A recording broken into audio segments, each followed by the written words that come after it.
आपका स्वागत है। फिर से बोलो, परमेश्वर की हजूरी में, परमेश्वर की उपस्थिति में आपका स्वागत है। आमीन। सब बैठ जाए प्रभु की उपस्थिति में, एक बार तारीफ करते हुए जोर से तारीफ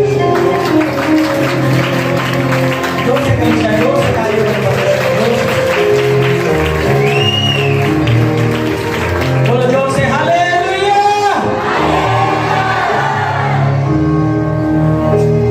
सब आनंदित हैं? तो क्या सब आनंदित हैं? अपने पड़ोसी को बोलो, प्रभु यीशु मसीह आपसे प्यार करता है। फिर से बोलो ऊंची आवाज में, प्रभु यीशु मसीह आपसे प्यार करता है। प्रभु यीशु आपको बचाने आया ताकि आप उस नरक की आग में न जाएं, लेकिन आप स्वर्ग में जा सके। बोलो, प्रभु यीशु मसीह आया आपको बचाने के लिए, आपका उद्धार करने के लिए, आपको नया जीवन देने के लिए और आपको स्वर्ग में लेकर जाने के लिए। आमीन, आमीन। बाइबल ऐसा कहती है कि मार्ग और सच्चाई और जीवन कौन है? प्रभु यीशु मसीह। बिना मेरे द्वारा कोई पिता के पास नहीं पहुंच सकता। आमीन। यदि आपको स्वर्ग में जाना है तो प्रभु यीशु मसीह वो रास्ता है जो हमें स्वर्ग में लेकर जाएगा। आमीन। क्योंकि हर ट्रेन, हर बस, समझा रहे आपको, सारी बस आपको विरार नहीं लेकर जाती, या सारी बस आपको चर्च गेट नहीं लेकर जाएगी। समझ आ रहा है कि नहीं? अगर आपको चर्च गेट जाना है तो आपको चर्च गेट के लिए ही बस पकड़ना पड़ेगा। अगर आपको विरार जाना है तो विरार के लिए बस पकड़ना पड़ेगा, ट्रेन। समझ आ रहा है कि नहीं? समझ आ रहा है ना? आप बोले वास्तव लोकल है, ये तो चर्च गेट भी जाएगी, ये तो। लेकिन बस का अगर आप ठहराते हो, जिस तरह कोई समझना है, आपकी ट्रेन, मान लो कोई ट्रेन हरियाणा जाती है, कोई ट्रेन बेंगलोर जाती है, कोई ट्रेन चेन्नई, कोई ट्रेन महाराष्ट्र को, समझना है कि नहीं? लेकिन जहां पर आपको जाना है उसी ट्रेन में आपको बैठना पड़ेगा। हालेलुया। अगर तो स्वर्ग में जाना है तो प्रभु यीशु की ट्रेन में बैठना पड़ेगा ताकि आप स्वर्ग में जा सको यीशु मसीह के नाम में। आमीन। हालेलुया, हालेलुया, हालेलुया। प्रभु यीशु मसीह हमसे इतना प्यार करता है कि वो हमारे पापों के लिए उस क्रूस पर कुर्बान हो गया। प्रभु यीशु ने अपनी जान, अपने आप को उस क्रूस पर दे दिया, समर्पित कर दिया, बलिदान कर दिया, ताकि आप और मैं बचाए जा सके। आमीन। हालेलुया। ताकि हम नरक में जाने से बच जाएं और कहां के वारिस हो? स्वर्ग के। हालेलुया। अपनी बाइबल को अपने हाथों में उठाओ, बोलो धन्यवाद परमेश्वर। ऊंची आवाज में फिर से परमेश्वर से प्रार्थना करते हुए बोलो, सर्वशक्तिमान पिता परमेश्वर, मैं आपको धन्यवाद करता हूं प्रभु यीशु कि आप मेरे पापों के लिए मारे गए, काटे गए और तीसरा दिन आप जी उठे और आप फिर से आने वाले हैं। प्रभु यीशु, आपने मुझे अपना पवित्र आत्मा दिया है ताकि तेरे पवित्र आत्मा के द्वारा मैं नया जीवन पा सकूं। तेरे वचन के जरिए मैं सीख सकूं तेरे राहों पर चलना, पवित्रता में चलना, उद्धार में बना रहना। मेरे सर्वशक्तिमान परमेश्वर, जितने वचन आज मैं सुनूंगा तेरे पवित्र वचन में हृदय की गहराई में जाए और ये 100 का 100 गुना फल लेकर आए। अंधकार की शक्ति इन वचनों को चुरा न सके। हमें ग्रेस दे, अनुग्रह दे, ताकि हम तेरे वचनों को सुनकर 100 का 100 गुना फल लेकर आ सके और हमारा फल बना रहे। प्रभु यीशु मसीह के सामर्थी नाम में मांगते हैं। आमीन। ऊंचा कलीसिया, आमीन। ऊंचा। आज उपवास है सबका। बोलो जोर से एक बार, शैतान को डराने वाला, कपाने वाला हालेलुया बोलो जोर से। 1 2 3।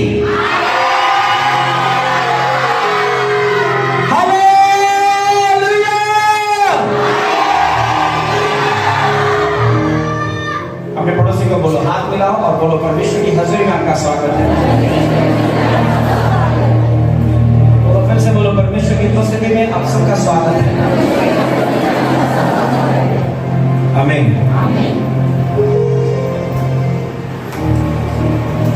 चलो चलिए,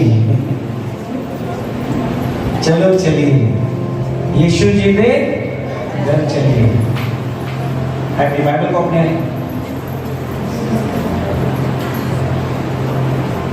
गोद में रखते हुए उसको बाइबल को खोलें और परमेश्वर के वचन को ध्यान से सुनें।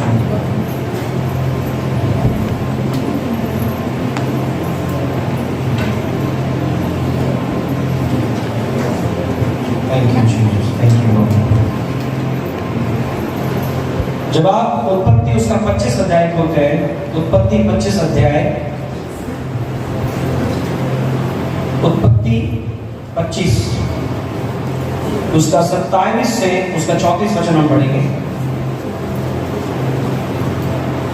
27 से 34 वचन लिखा, वे लड़के बढ़ने लगे और एसाव वनवासी होकर चतुर शिकार खेलने वाला हो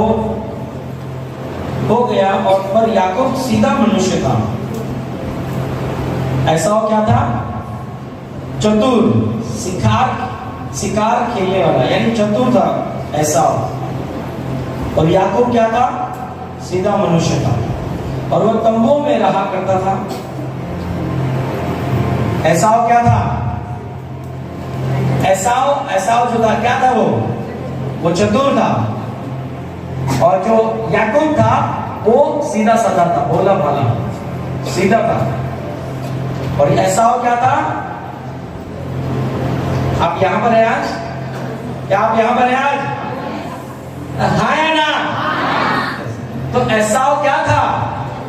चतुर था, बुद्धिमान था, या चतुर था, मतलब अपने आप को चतुर समझता था वो, और था भी। शिकार करना आसान नहीं होता है। और याकूब क्या था? सीधा था, तंबू में रहने वाला, सिंपल सा एकदम आदमी, लड़का, मतलब वो। इसको ध्यान से समझना है। इसहाक एसाव के अहेर का मांस खाया करता था, इसलिए वह उससे प्रेम करता था। पर रिबका याकूब से प्रेम करते थे। यानी एक पति पत्नी है, उनके 2 बेटे हैं। तो याकूब तो एसाव से प्यार करता था, बड़े बेटे से, और जो माँ थी वो किससे प्यार करती थी? छोटे बेटे से। यहाँ पर किस के दो बेटे लड़के, 2 लड़के, जिससे ये सिस्टर है।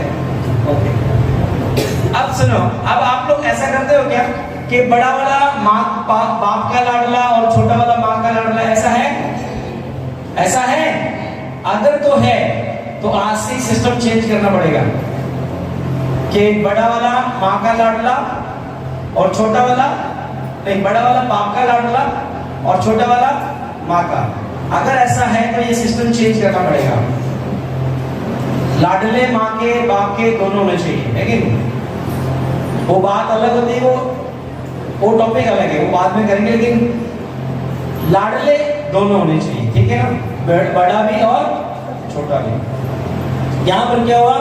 इसहाक एसाव के अहेर का मांस खाया करता था, क्योंकि इसलिए वो उससे बहुत प्यार करता था। मतलब एसाव जाता था शिकार करने, और शिकार करके लेकर आता था, और उसके बाद में वो एसाव को बहुत ही बढ़िया तरह से बना के उसको एसाव को खिलाता, या तो अपने पिता को खिलाता था। इसलिए इसहाक का प्रिय हो गया कौन?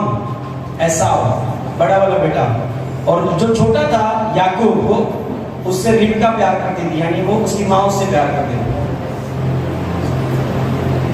ध्यान से समझने की बात है, आज बहुत ध्यान से सुनना।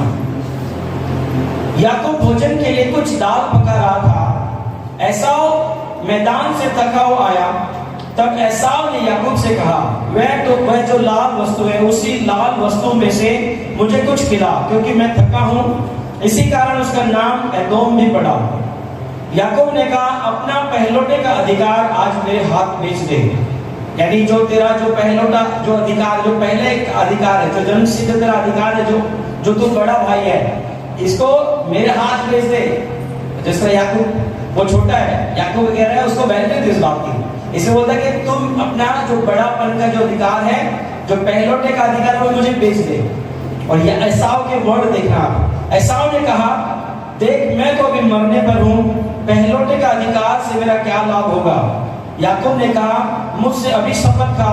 उसने उससे शपथ खाई और अपना पहलौठे का अधिकार याकूब के हाथ बेच डाला। इस पर याकूब ने एसाव को रोटी और पकाई हुई मसूर की दाल दी। उसने खाया पिया और तब उठकर चला गया।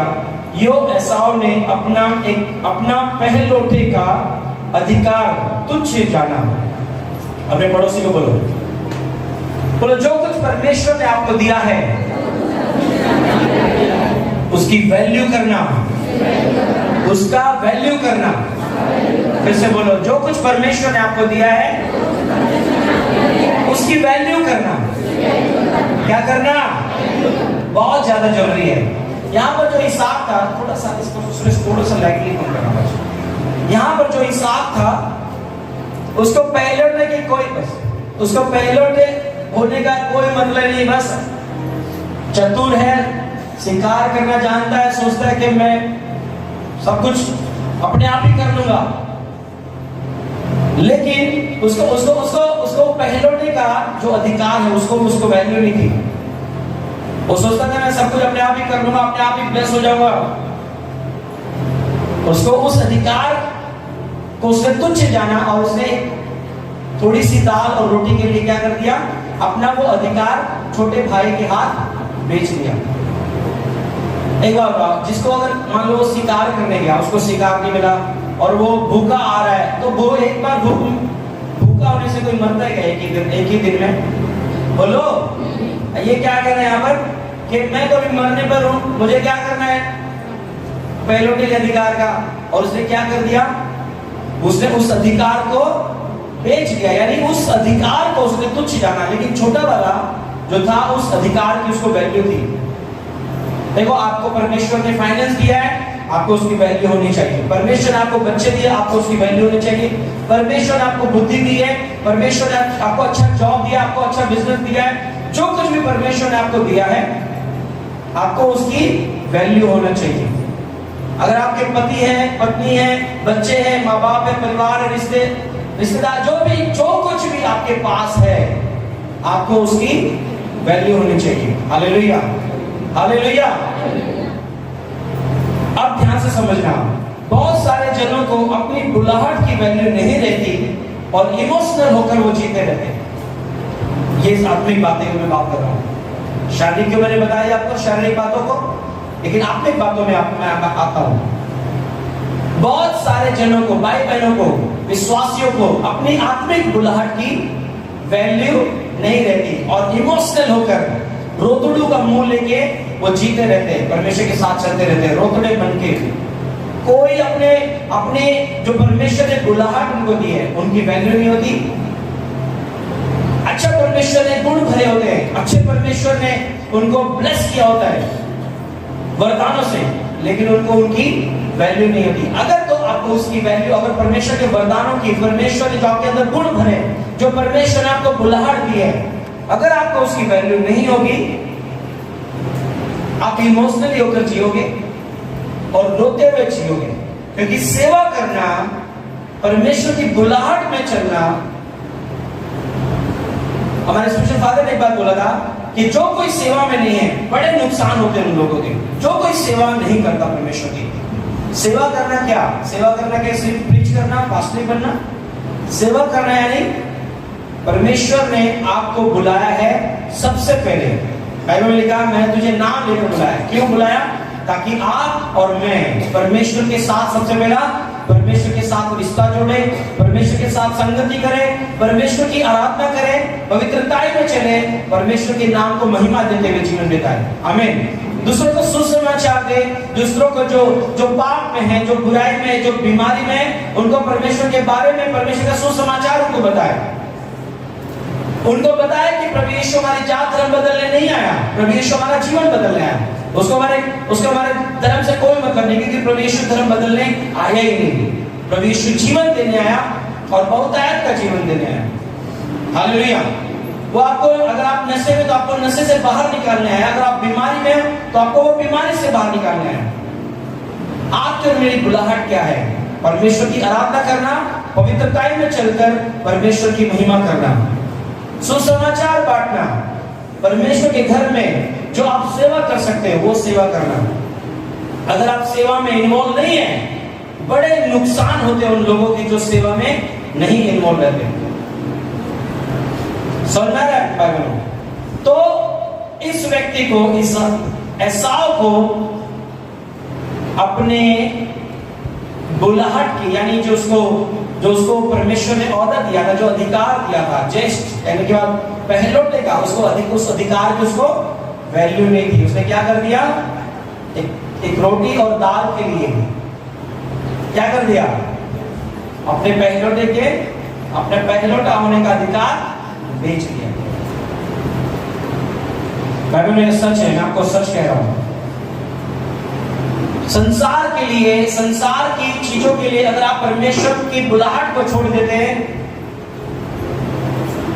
आप वो खो बैठते हो जो आप सोच भी नहीं सकते, जो आपके दिमाग में भी कभी आया ना होगा। इस व्यक्ति ने ध्यान से समझना इसको। देखो, जबकि एसाव से कौन प्यार करता था? एसाव से कौन प्यार करता था? उसका पिता, उसका बाप इसहाक। और याकूब से कौन बाप प्यार करता था? रिबका, उसकी मां। जब आप इस अध्याय को पढ़ो, 27 अध्याय में आ जाओ, उत्पत्ति उसका 27 अध्याय में आ जाओ।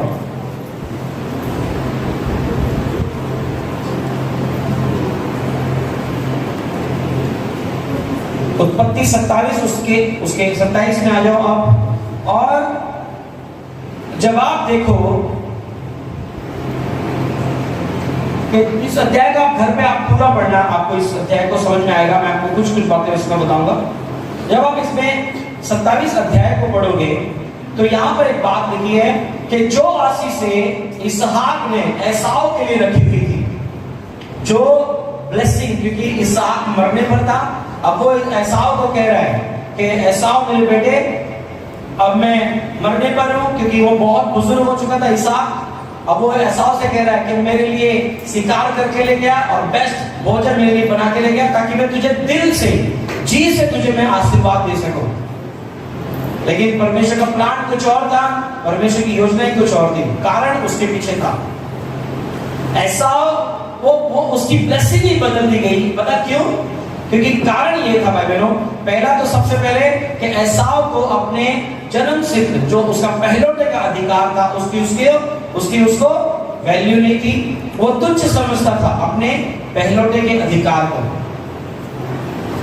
दूसरी बात थी कि वो व्यक्ति, यहां पर ध्यान से समझना, जब आप 26 अध्याय पढ़ोगे, उसका 34 वचन में से लिखा, उत्पत्ति 26 उसका 34 वचन में लिखा, जब एसाव 40 वर्ष का हुआ तब उसने हित्ती बेरी की बेटी यहूदित और हित्ती एलोन की बेटी बासमत को ब्याह लिया। इन स्त्रियों के कारण इसहाक और रिबका के मन को बड़ा दुख हुआ। अब आप सोचोगे, उसने तो स्त्रियां ब्याह ली, उसने तो लड़कियों से शादी की ना एसाव ने, तो उसके माँ बाप का दिल क्यों दुखा? अब जब आप इस वचन को पढ़ोगे, उत्पत्ति उसका 28 अध्याय, उत्पत्ति 28 उसका 6 से 9 में वचन पढ़ूंगा, उसको आप ध्यान से समझें। फिर मैं आपको आगे ध्यान से उसको समझाऊंगा, लेकिन कुछ वचन को हम पढ़ लें ताकि हम इसको ध्यान से समझ सकें। उत्पत्ति 28 उसका 6 से 9 लिखा, जब इसहाक ने याकूब को आशीर्वाद देकर पद्दन राम भेज दिया कि वह वहीं से पत्नी ब्याह लाए और उसको आशीर्वाद देने के समय ये आज्ञा भी दी। अब सुनो ध्यान से, एसाव ने याकूब को ब्लेस कर दिया। ये क्या हो रहा है? क्या बीच में वचन के टाइम पे लोग उठ के जाते हैं?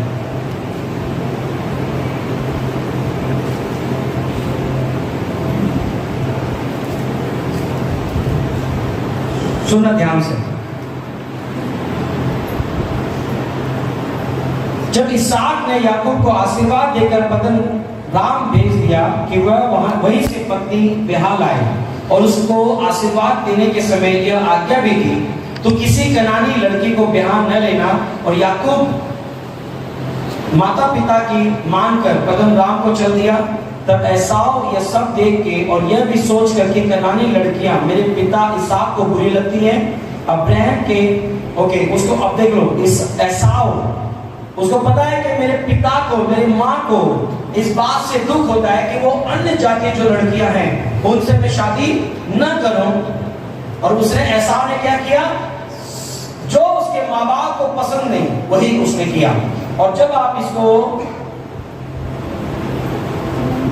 वही 26 उसका 34 वचन पढ़ोगे तो वहां पर लिखा है कि इन स्त्रियों के कारण इसहाक और रिबका को बड़ा दुख हुआ। अब समझो क्या कारण है, मैं आपको कुछ वचन पढ़ के सुनाता हूं फिर ताकि आपको मैं समझा सकूं इन बातों में।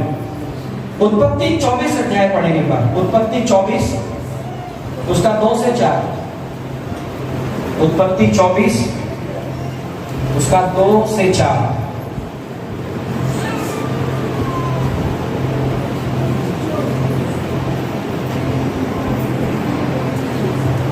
अब्राहम ने अपने उस दास से जो उसके घर में पुरनिया और उसकी सारी संपत्ति पर अधिकारी था कहा, अपना हाथ मेरे जांघ के नीचे रख, यानी मुझसे शपथ खा और मुझसे आकाश और पृथ्वी के परमेश्वर यहोवा की इस विषय में शपथ खा कि तू मेरे पुत्र के लिए कनानियों की लड़कियों में से जिनके बीच में मैं रहता हूं किसी को न ले आएगा।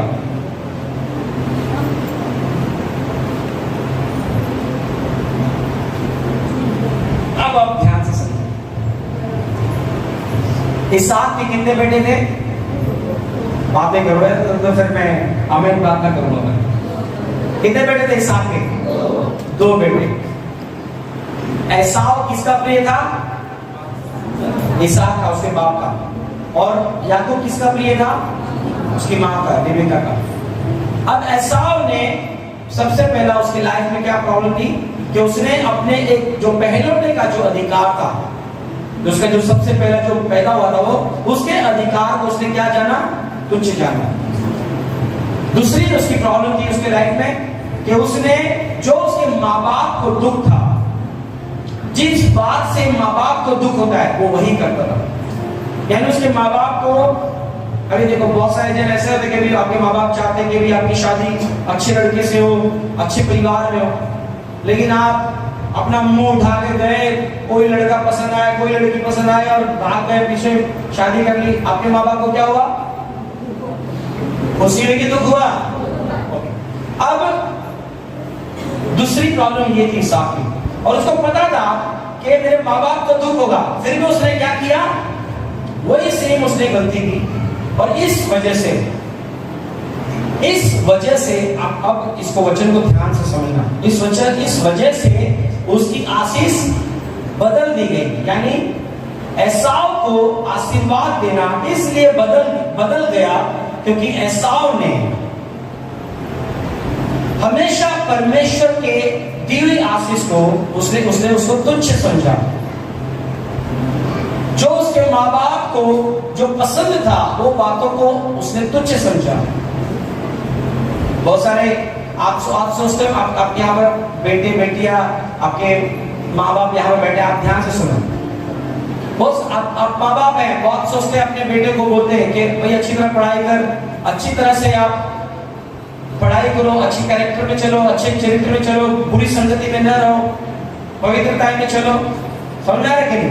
आप सोचते होंगे, लेकिन आपके बच्चे आपको दुख देते हैं और जो आपको पसंद नहीं है वही करते हैं।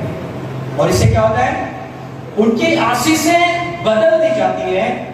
जो परमेश्वर उनको ब्लेस करना चाहता है वो आशीषें उनकी लाइफ में कभी भी नहीं ठहर सकती। भले आप उनको ब्लेस करना भी चाहते होंगे तो भी वो आशीष उनकी लाइफ में ठहर नहीं पाएगी। पता क्यों? क्योंकि उनके कामों के, उनके कार्यों की वजह से। जब याकूब ने अपने 12 बेटों को आशीष दी तो हर एक को उनके कामों के अनुसार उनको ब्लेसिंग मिली। माँ बाप से बच्चे सोचते हैं कि हमको ऐसा क्यों, हमको ऐसा क्यों। देखो माँ बाप के तो हर एक लाडले होते हैं, हर एक जन, लेकिन बच्चों के कार्यों के हिसाब से, बच्चों के चाल चलन के हिसाब से, उनके स्वभाव के हिसाब से उनको ब्लेसिंग मिलती है। अब समझना मेरी बातों को।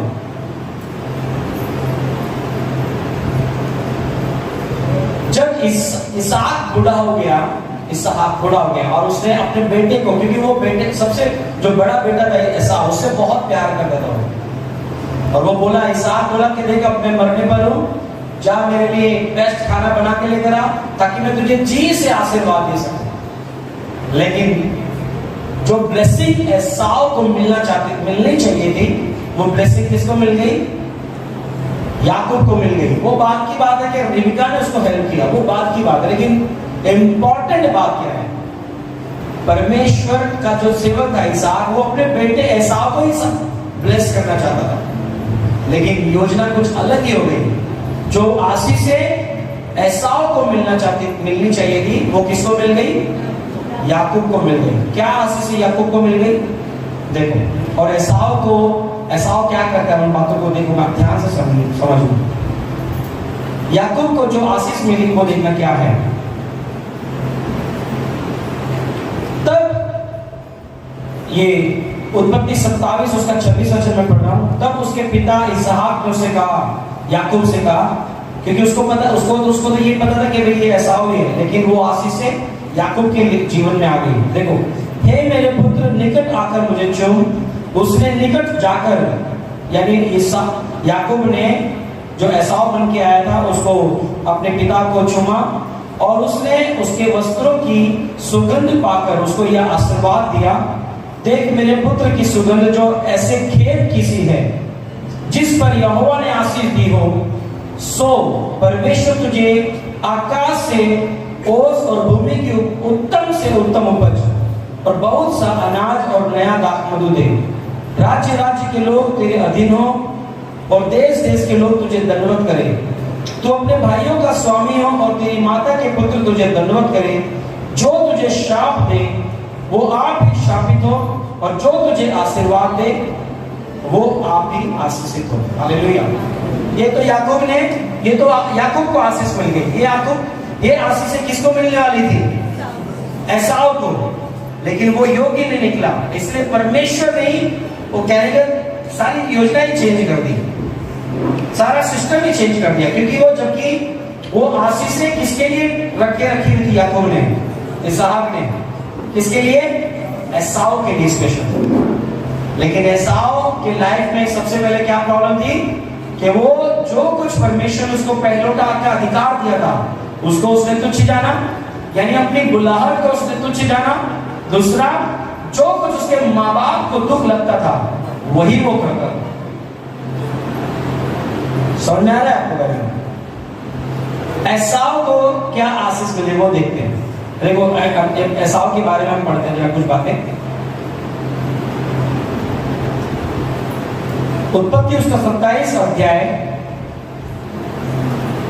उसका 34 वचन हम पढ़ेंगे। लिखा, अपने पिता की यह बात सुनते ही एसाव ने अत्यंत ऊंचे और दुख भरे स्वर से चिल्लाकर अपने पिता से कहा, हे मेरे पिता, मुझको भी आशीर्वाद दे, क्योंकि वो आशीष याकूब ले गया था।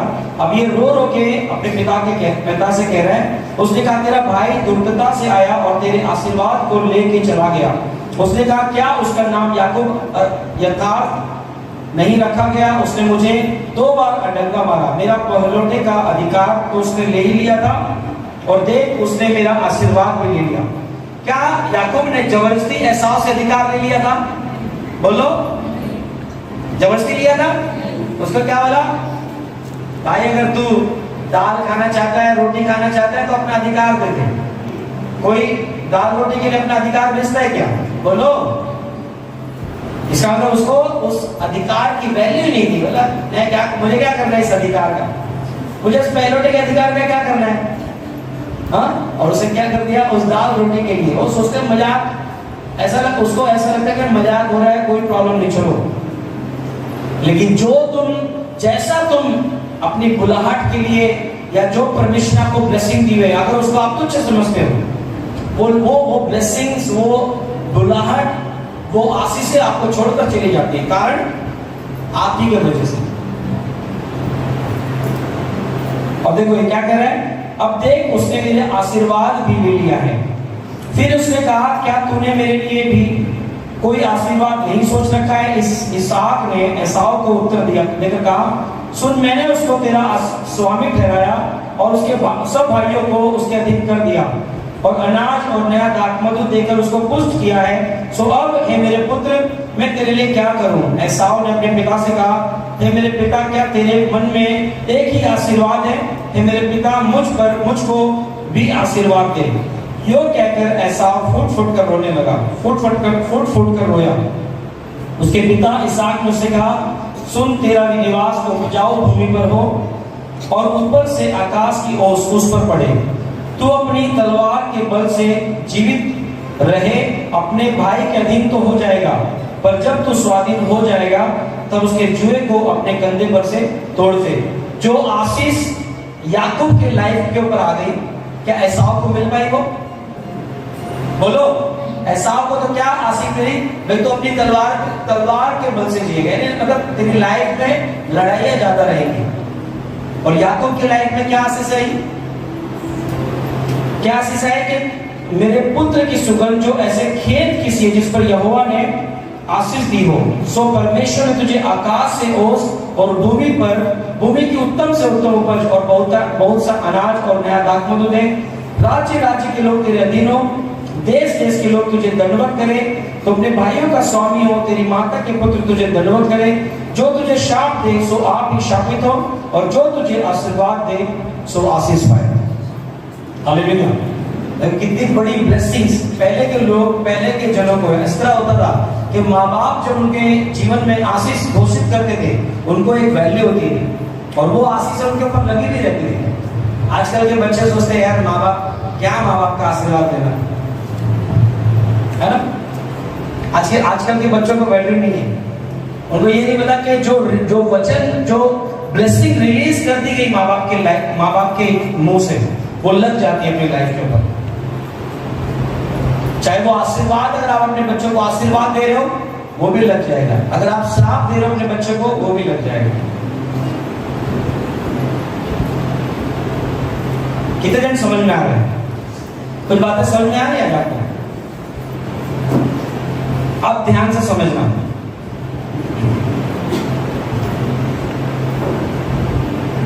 एसाव के लाइफ में आशीषें क्यों नहीं आ पाई?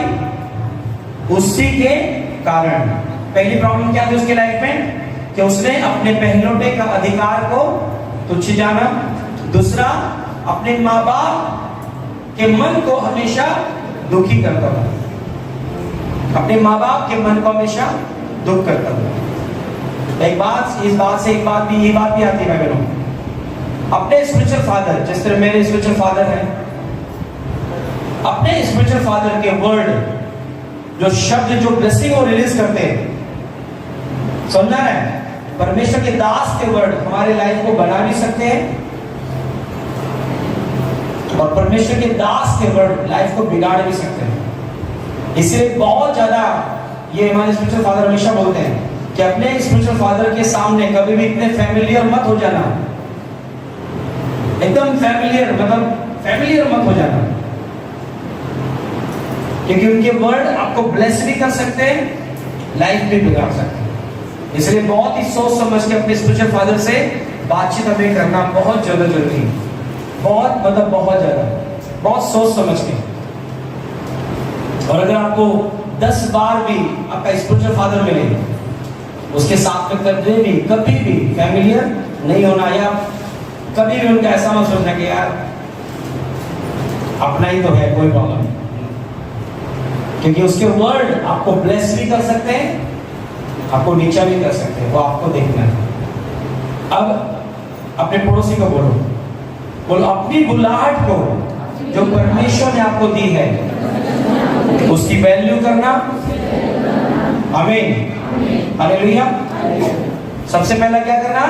अपने जो बुलाहट है, जो परमेश्वर ने आपको बुलाहट दी है, वो आपकी सुसमाचार बांटने की बुलाहट हो सकती है। देखो, हर एक की बुलाहट तो ये है कि हर एक को परमेश्वर ने ये आज्ञा दी है कि जाओ सुसमाचार प्रचार करो। समझा नहीं? और आपको और मुझे परमेश्वर ने चुना ताकि हम परमेश्वर के साथ संगति करें, परमेश्वर की आराधना करें, परमेश्वर के गीत गाएं, पवित्रताएं में चले। ये हम सबकी बुलाहट है। फिर अलग अलग पार्ट होते हैं कलीसिया में कि आपको परमेश्वर ने बुलाया चर्च में कोई ना कोई सेवा करो, वर्शिप टीम में सेवा करो, साउंड सिस्टम में हेल्प करो, कुर्सियां लगाने में सेवा करो, पर्दे लगाने में सेवा करो, जो भी आप कर सकते हो प्रभु के घर में वो किया करो। जब आप प्रभु में चलते रहते तो ही आपको पता चलता है कि आपकी बुलाहट क्या है। तो ऐसा तो होगा नहीं कि आज पहली बार प्रभु में आ गए और तुरंत आपको पहले दिन बुलाहट पता चल गई। नो, मान लो जिस तरह की ट्यूबलाइट है, ये जो भी ट्यूब है, इसके आगे मान लो 10 पर्दे लगे हैं, एक एक पर्दा हटता रहेगा, आपको वो लाइट क्लियर दिखती रहेगी या नहीं दिखती रहेगी? समझ में आ रहा है ना? अगर उसके आगे 10 पर्दे लगे और आप ऐसे बैठे, आपको वो ट्यूबलाइट क्लियर दिखेगी? नहीं दिखेगी। लेकिन जैसे जैसे एक पर्दा हटता रहेगा वो ट्यूबलाइट आपको अच्छी तरह से दिखती रहेगी। वैसे ही आप परमेश्वर में जब आप चलते रहते हो, प्रभु के घर में बने रहते हो, आपकी बुलाहट को आप जानने पाते हो। हालेलुया। और उस बुलाहट की वैल्यू करना बहुत ज्यादा जरूरी है। आमीन। हालेलुया। अपने हाथों को उठाएं एक मिनट के लिए और परमेश्वर से प्रार्थना करें, प्रभु से ग्रेस मांगे, अनुग्रह मांगे कि परमेश्वर जो मेरी बुलाहट है, जो आपने मुझे अपनी सेवा करने के लिए बुलाया है, सुसमाचार सुनाने के लिए बुलाया है, पवित्रता में चलने के लिए बुलाया है, परमेश्वर आपकी आराधना करने के लिए बुलाया है, मैं परमेश्वर उस बुलाहट में चल सकूं। परमेश्वर मैं वफादार रह सकूं इस बुलाहट में, मैं एसाव की तरह इस बुलाहट को तुच्छ न जानूं, लेकिन मैं परमेश्वर इस बुलाहट का वैल्यू करूं। मैं इस बुलाहट को जो परमेश्वर आपने मुझे चुना है, परमेश्वर आपकी महिमा करने के लिए, आपके काम करने के लिए, आपकी सेवा करने के लिए, आपकी आराधना करने के लिए, पवित्रता में चलने के लिए, मैं उस बुलाहट में खड़ा रहूं परमेश्वर और तुझे खुश करता रहूं परमेश्वर। प्रभु यीशु मसीह के सामर्थी नाम में हम मांगते हैं, आमीन। एक बार तारीफ करो जोर से कलीसिया।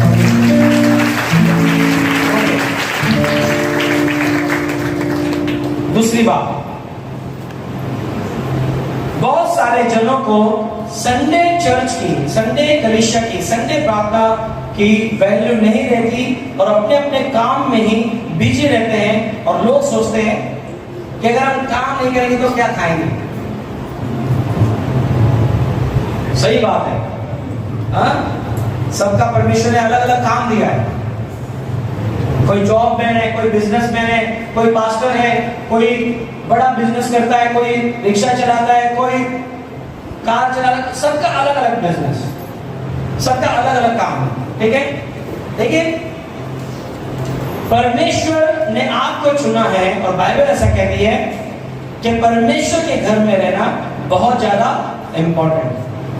हालेलुया। बहुत सारे लोगों को जब काम नहीं होता तब तो उनको वैल्यू रहती है, वो भागते प्रेयर में। जब तक काम नहीं है, चलो आज काम नहीं है, आज छुट्टी है या काम ही नहीं है, चलो चर्च में जाते हैं। और जब काम आ जाता है, जब तक काम नहीं है, पास्टर जी करियो प्रेयर, काम नहीं है। और जब तक तो चर्च में कंटिन्यू मतलब अपना कमिटमेंट देना, नहीं जैसे ही काम मिल गया, गवाही दे दी, काम मिल गया, उसके बाद तो गायब हो जाता, दिखते ही नहीं है। कहाँ है भाई? पास्टर बहुत बिजी है, काम है ना, और काम नहीं करेंगे तो फिर क्या खाएंगे? तो सोमवार से शनिवार तक क्या करता है? काम करता है ना। संडे को लोगों के पास टाइम नहीं है, बिजी रहेंगे दूसरे कामों में। जरूरत के भी काम नहीं है ना, तो भी बिजी रहेंगे कामों में, कारण परमेश्वर के घर के वैल्यू नहीं है। जबकि वो आ सकते हैं, बॉस को, मैडम को वो समझा के बता सकते हैं कि मुझे प्रेयर में जाना होता है, आप यहाँ पर बैठे हो। अपने मुझे कुछ सिस्टर ने बताया कि उनको टाइम नहीं मिल पाता संडे को, जबकि जब संडे को ज्यादा काम होते हैं। अभी सिस्टर काम में से आई, उनका वैल्यू है घर, उनके परमेश्वर के घर की। और बहुत सारे लोग वो जानते हैं कि मैं अगर बॉस को बात करूंगा, मैडम को बात करूंगा, मुझे छुट्टी दे देंगे, लेकिन वो जानबूझ के छुट्टी नहीं लेते। पता क्यों? क्योंकि उनको पता है कि आज मैं संडे को जाऊंगा तो आज मेरे को ज्यादा एक्स्ट्रा इनकम आएगी, इसलिए चर्च में नहीं आते। पता क्यों? क्योंकि उनको वैल्यू नहीं होती, संडे प्रेयर की उनको वैल्यू नहीं होती।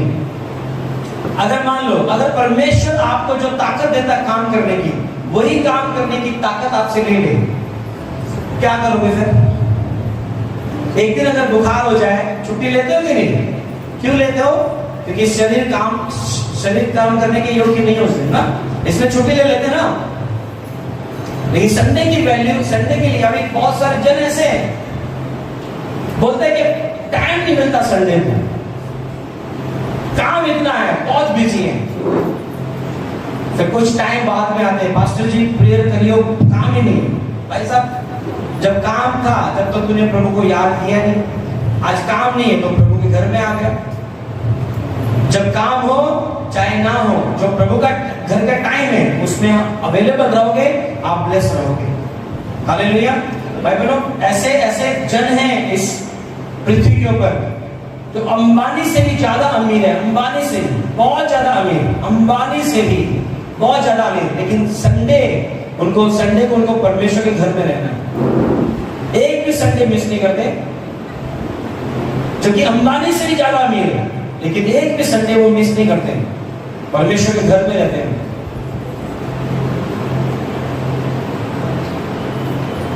सुन ध्यान से, जो कोई परमेश्वर की इच्छा के बजाय स्वयं के स्नेह को पसंद करने का पालन करता है, यानी देखना ध्यान से समझना इस बात को, जो कोई परमेश्वर की इच्छा के बजाय स्वयं की इच्छा या स्वयं की मनमानी करता है, वो हमेशा उलझन में पड़ जाता है, हमेशा। यानी परमेश्वर की इच्छा की कोई परवाह नहीं उनको, परमेश्वर की इच्छा के बजाय खुद की इच्छा, खुद की मनमानी करना, खुद की इच्छा में चलना, खुद की मनमानी करना, और इस वजह से वे स्वयं खुद ही किसी न किसी उलझन में पड़ जाते हैं। जिस तरह का ऐसा पड़ गया कि नहीं, खुद ही उलझन में। क्योंकि जबकि देखो, अब लाडला अगर बड़ा है तो अब बड़े को ही आशीर्वाद मिलना था, और ऐसा, और इसहाक ने किसके लिए ठहरा रखी, किसके लिए बचा के रखी थी वो आशीष? एसाव के लिए। लेकिन क्या मिली उसको वो आशीष? किसको मिली? याकूब। इसलिए बाइबल में बहुत ज्यादा इंपॉर्टेंट है, बहुत ज्यादा, कि जो परमेश्वर ने आपको दिया है उसकी वैल्यू। अगर आपको प्रभु ने काम दिया है, काम की वैल्यू। ऐसे नहीं हो रहा कि सोमवार से संडे आप काम पे जाते हो, आपको बर्थडे में किधर जाना हो, शादी में किधर जाना हो, फटाक से आप अपने बॉस को बोलते हो, सर मेरे को आज छुट्टी चाहिए, मेरे को बर्थडे में शादी में जाना है, मांग लेते ना छुट्टी। लेकिन संडे को आप बोल नहीं पाते अपने मैडम को, अपने बॉस को। क्यों? क्योंकि वैल्यू नहीं है संडे चर्च की।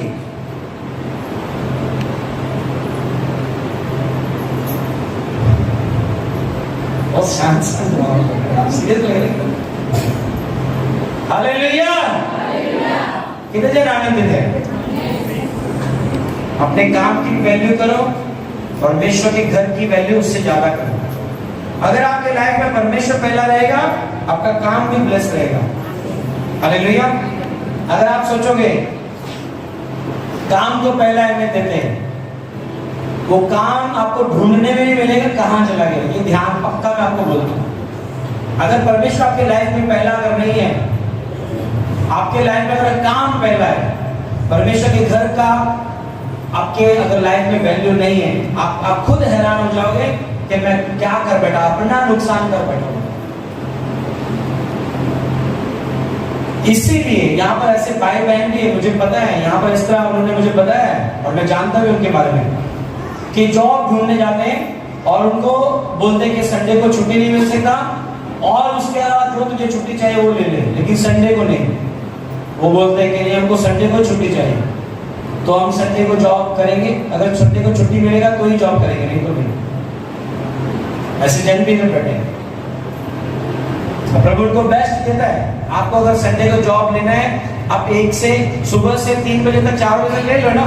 उसके बाद में आपको दिमाग में यही रहना है कि मुझे प्रेयर में जाना है तो जाना है। क्यों नहीं परमेश्वर आपके रास्ते खोलेगा, लेकिन दिमाग में है ही नहीं।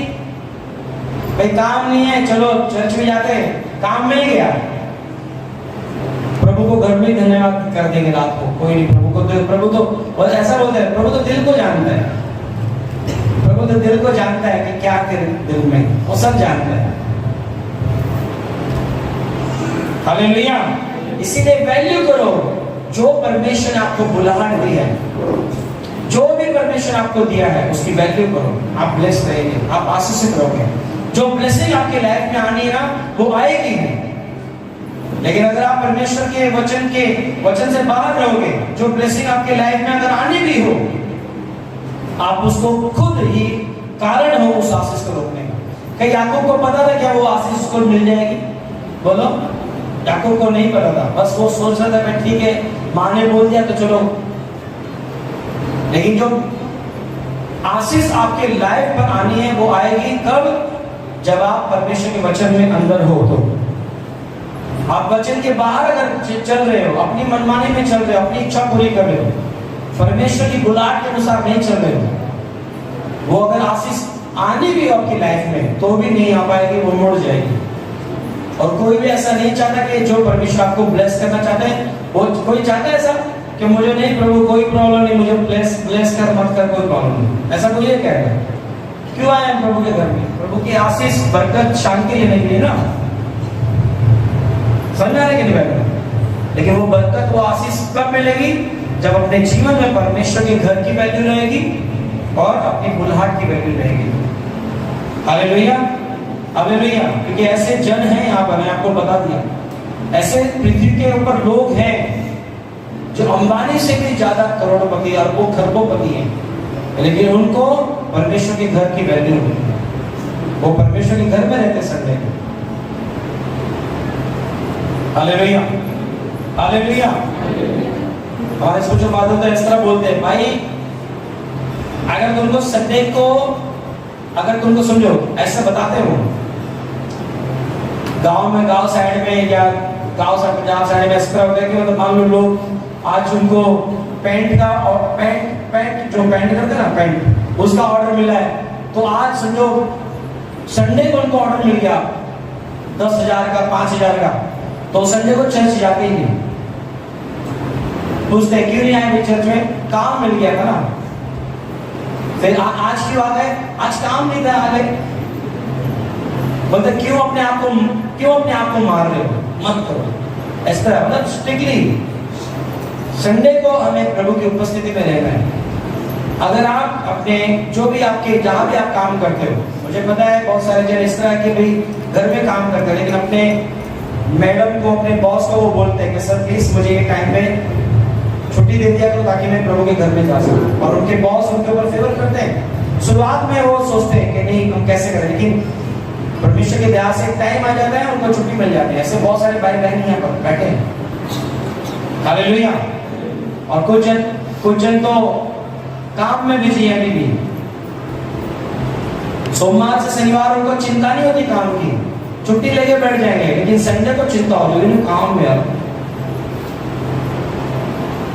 प्रभु के घर में आने वाली चिंता आपके अंदर होनी चाहिए, प्रभु के घर की। कि मैं तो सोच रहा हूँ कैसे रह पाते वो लोग परमेश्वर की आराधना किए बिना, परमेश्वर की संगति में आए बिना कैसे रह सकते? मुझे तो पता नहीं, मैं तो समझ नहीं आता कैसे जी लेते हैं।